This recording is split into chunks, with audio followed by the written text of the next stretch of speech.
When you speak it, God, you do it. Your words are always true. God makes a promise and then he keeps it. Numbers 23:19. God makes a promise and then he keeps it. Numbers 23:19. Numbers 23:19. You keep your promises. I know I can trust in you. When you speak it, God, you do it. Your words are always true.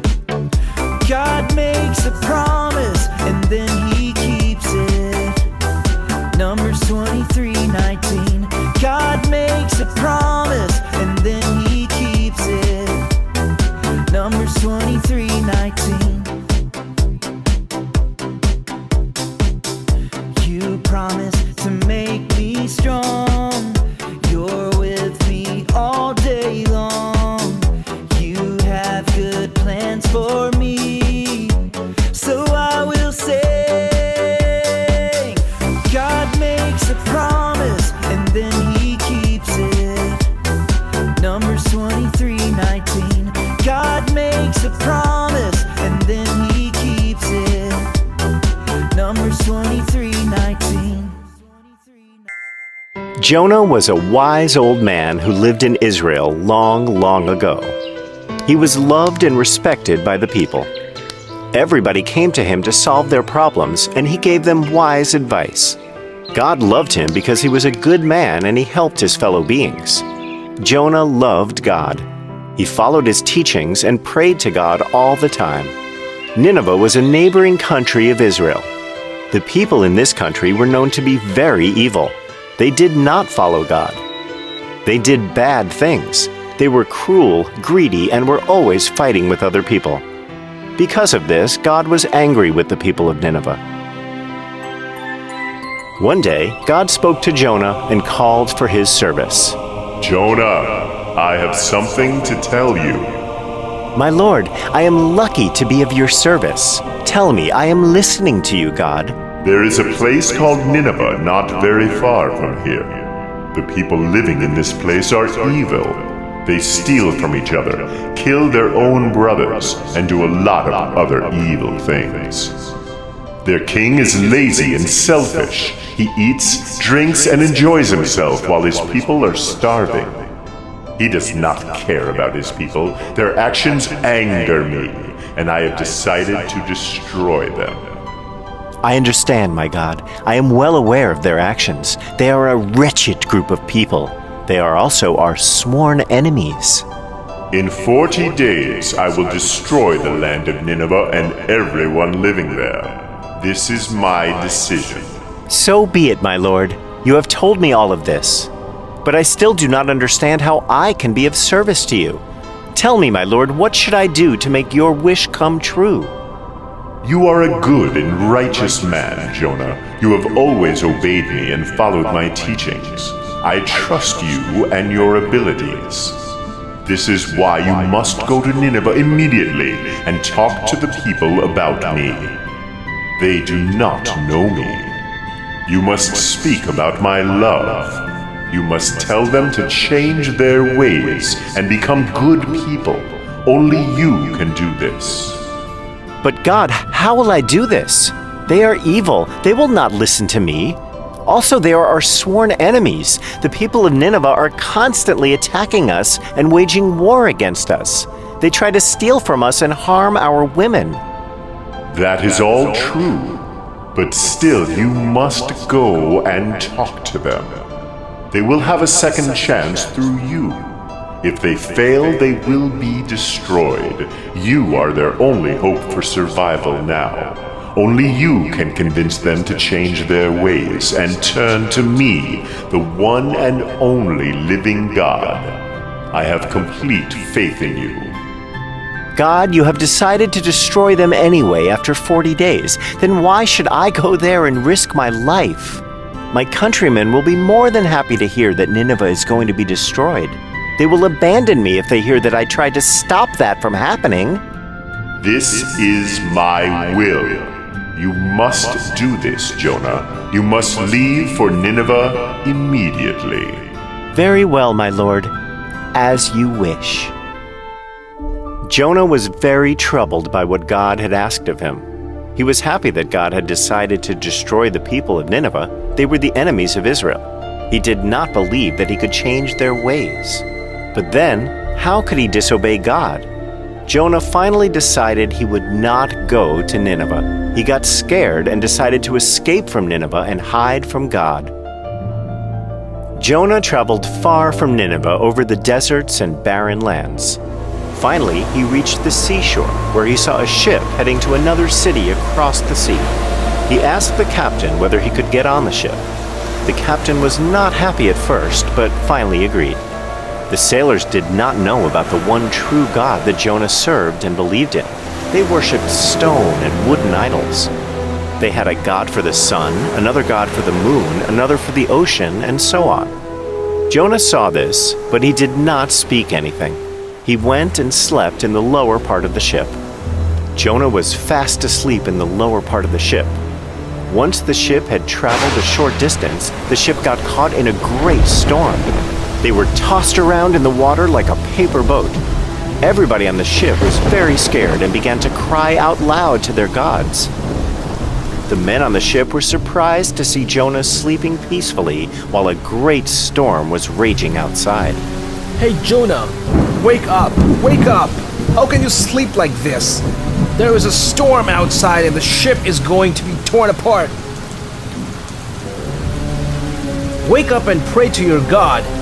We have been praying to our gods for some time now, but the storm is continuing to rock the boat. No, this is the work of my God, the one and only true God who made the whole world. Did you do anything to make him angry? How can we stop this storm? I tried to hide away from him. He gave me a task, but I refused to do it. That's why he's angry at me. Now what should we do? There is nothing else to do. You have no other option but to throw me off the ship, and then the storm will go away. My God will leave you alone. No, we cannot do that. You're a good man. We don't want to harm you. Let us try to throw some of the cargo out and see if we can keep the ship afloat. The sailors started throwing out the packages loaded on the ship one by one, but the storm did not go away. There is no use in doing this. Throw me into the water. Save yourself. I hope your God keeps you safe. When the sailors realized that they had no other option, they threw Jonah off the ship into the sea. And like a miracle, the storm subsided. The sea was calm all of a sudden. Just at that moment, a big whale came up and swallowed Jonah. Jonah was scared like never before. He was in the dark and cold.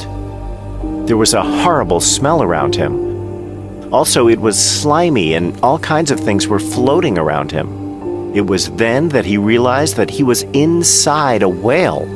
Jonah could not believe this was happening to him, but realized that God was doing all of this. Jonah spent 3 days and 3 nights in the belly of the whale. He prayed the whole time to God. He was asking for forgiveness and promised that he would never try to hide away from God. Jonah would lose hope from time to time and thought he would never see daylight again. He thought about the foolish things he had done. How could he believe that he could disobey God and hide from him? This was so stupid of him. Alone in the cold, dark insides of the whale, Jonah became very sad. But he called out to God, and it gave him strength. He believed that God would keep him safe.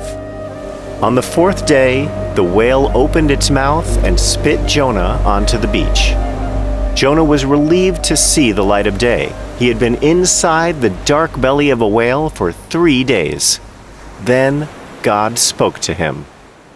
Jonah, you cannot hide from me. Whatever you do, I am with you all the time. I am so sorry, my lord. I realize now how foolish I have been. Tell me what I can do to make up for this. Do as I told you. You must go to Nineveh and complete the task I gave you. They are evil because they do not know me. They have not heard of my teachings. They deserve a chance to change their ways and become good. I will do whatever you ask of me, my lord. I shall go and speak to the people of Nineveh about your undying love. This time, Jonah went to Nineveh as promised. He talked to the people about God and his kingdom. He talked about what had happened to him and how God had rescued him from the raging storm by sending a whale.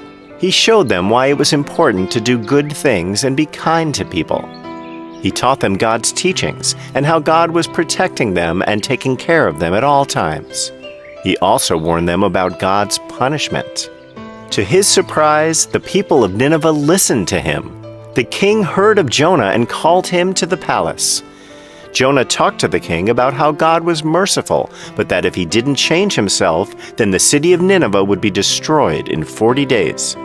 The king asked for forgiveness for all the bad and horrible things he had done, and promised that he would pray to the one and only true God from now on. He also announced throughout the land that everybody should pray to the Almighty God that Jonah served. Jonah spent many days with the people of Nineveh. God saw that indeed the people of Nineveh had changed, so God decided not to punish the city of Nineveh. Later, Jonah realized his work was finished and he started on his journey back to Israel. However, he was still hoping that Nineveh would be destroyed, as he did not completely believe that their people could actually become good. So when God decided not to destroy the city, Jonah was not happy. God realized what he was thinking and spoke to Jonah. Jonah, why are you unhappy? You had said that you would destroy the land of Nineveh. These people are enemies of Israel. Why didn't you destroy them? Jonah, you don't understand the good you have done. These people are no longer your enemies. They believe in the one true God, just like you do. I believe that everybody needs a second chance to correct their mistakes. I do not want to punish my people. I love them. I created them. So if they make use of the opportunity to become good, then why should I destroy them? All of this has been possible through your work, Jonah. Go home now. Return in peace. You have completed God's work. Very well, my God. I understand now. Thank you for this chance to serve you, my Lord. Thank you for saving me so many times. Jonah then made the journey back to Israel and continued to speak about God and the love for his people. He told everybody the story of how he was trapped inside a whale for 3 days and how God saved him. The people loved and respected him, and the old prophet lived for a very long time.